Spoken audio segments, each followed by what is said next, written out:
오프닝 리포트입니다. 오늘도 목표 주가하고 투자 의견이 바뀐 종목 중심으로 알아보겠습니다. 종목 공개하겠습니다. 자, 오늘은 목표 주가 상향 조정된 종목이 포스코 케미칼이 있고요. 그리고 하향 조정된 종목이 현대차, PI 첨단 소재, CJ E&M, 그리고 지금 유지된 종목 중에서는 포스코 홀딩스가 가장 많은 리포트를 가지고 있습니다.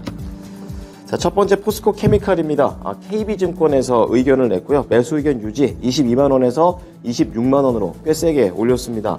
제목은 누가 만드느냐가 중요해진 시대, 이렇게 얘기를 하면서 3분기 실적부터 얘기하는데요. 어닝 서프라이즈입니다. 매출액이 전년 대비해서 109%, 영업이익 160% 이렇게 올라왔다고 얘기를 하면서 양극재, 음극재 출하량도 늘었고 거기에다가 수익성까지 판가 인상이 되면서 모두 향상됐다고 얘기했습니다. 그리고 2차전지 탑픽으로 본다고 하는데요. 미국의 이 IRA 수혜, 그리고 고객사에 대한 추가 확보에 대한 기대감이 있습니다.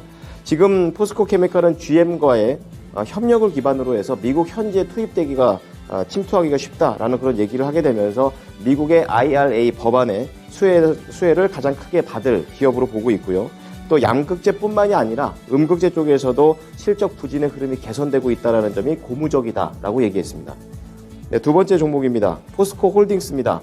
오늘 가장 많이 나온 리포트고 지금 제가 말씀드리는 게 가장 높은 목표 주가를 보여줍니다.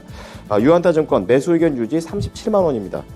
초점은 이미 내년으로 이렇게 얘기를 하고 있는데요. 3분기 실적 전망은 우선은 부진합니다. 포스코 내부적인 부분, 포스코 외부적인 부분으로 나눴는데요. 내부적인 부분에서는 3분기 판매량이 이 냉천 범람 때문에 차질을 빚고 있고 탄소강 스프레드가 축소됐다라는 점을 악재로 들었고요. 포스코 외부적인 부분으로는 철강 외에 이런 시황이 부진하게 되면서 전 분기 대비 영업이익이 축소된 점을 얘기해주고 있습니다. 그리고 4분기와 관련해서도 중국과 관련된 철강 업황은 특별히 개선 기대감은 높지 않다라고 언급했습니다. 자, 그런 가운데 내년에 2차전지 소재 사업과 관련돼서 본격화되는 시기다라고 얘기하고 있는데요. 철강 부분에서는 내년에 일회성 요인이 크게 감소될 것으로 봅니다. 그리고 하반기에는 생산이 정상화되면서 상반기 대비 개선되는 그런 그림이다라고 큰 내용을 얘기했고요. 비철강 부분에서는 리튬 공장이 준공이 되고 또 2024년 내후년에 아르헨티나 1단계 투자가 마무리가 되면서 리튬과 관련된 성장세가 속도를 더할 것이다 라고 언급했습니다. 자, 세 번째는 현대차 보겠습니다. 메리츠증권 의견이고요. 매수 의견 유지 26만원에서 21만원. 지금부터는 다 목표 주가 하향입니다.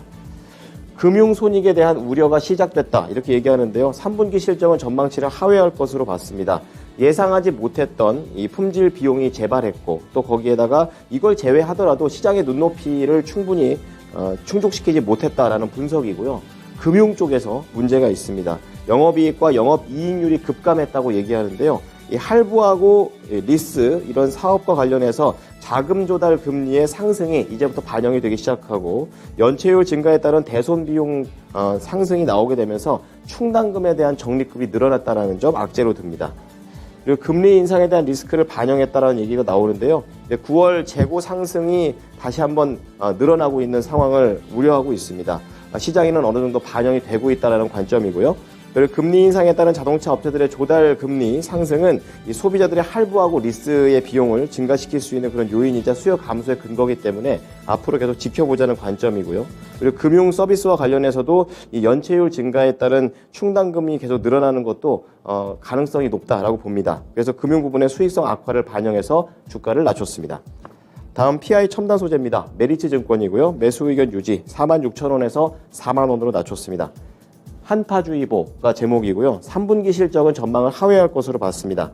지금 현재 장기 공급으로 진행이 되고 있는 방열 시트용 PI 필름을 제외하고 나머지 모든 부분이 실적이 부진했다라는 것을 원인을 들고 있고요. 그리고 길어지는 부진의 터널 이렇게 하면서 앞으로도 안 좋다라는 것을 얘기하고 있는데요. 올해 매출액이 전년 대비 2.7% 감소, 영업이익 29% 감소될 것으로 전망하고 있습니다. 애초에 예상하지 못했던 전방 시장이 부진하게 되면서 이 고객사들의 재고 수준이 적정 재고 대비 많이 높게 형성되어 있는 안 좋은 상황이고요. 전방 시장의 이런 수요가 회복되기 전까지는 보수적인 관점을 유지하자고 얘기했습니다. 자, 마지막은 미디어 쪽에서 CJ E&M입니다. NH투자증권 매수 의견 유지 13만 5천 원에서 13만 원으로 낮춥니다. 제목은 와신 상담 이렇게 얘기하면서 3분기 실적 전망을 하는데 쉽지 않을 것으로 보고 있습니다. 어닝 쇼크로 지금 예상을 하고 있고요. 음악 부분을 제외하고 뭐 커머스라든지 드라마 이런 쪽에서 전반적으로 부진한 흐름이 지속된다라는 것을 우려를 표했습니다. 그리고 긴 호흡으로 바라봐야 된다라고 얘기하고 있는데요. 지금 미디어 쪽하고 커머스 쪽에 이 단기적으로 실적 부진에 대한 우려가 지금 주가에 반영되고 있는 구간이다라고 얘기를 하면서 현재에 대한 수익성 부담이 중장기 성장을 위한 투자비 증가에 따른 영향이라는 걸 고려해 볼 때 우선은 짧은 것보다는 긴 호흡으로 보자고 얘기를 하고 있습니다. 그래서 업황 부진에 대한 부분 반영을 했고요. 실적 추정치 그리고 하락한 지분 가치도 반영을 해서 목표 주가를 낮췄습니다. 지금까지 오프닝 리포트였습니다.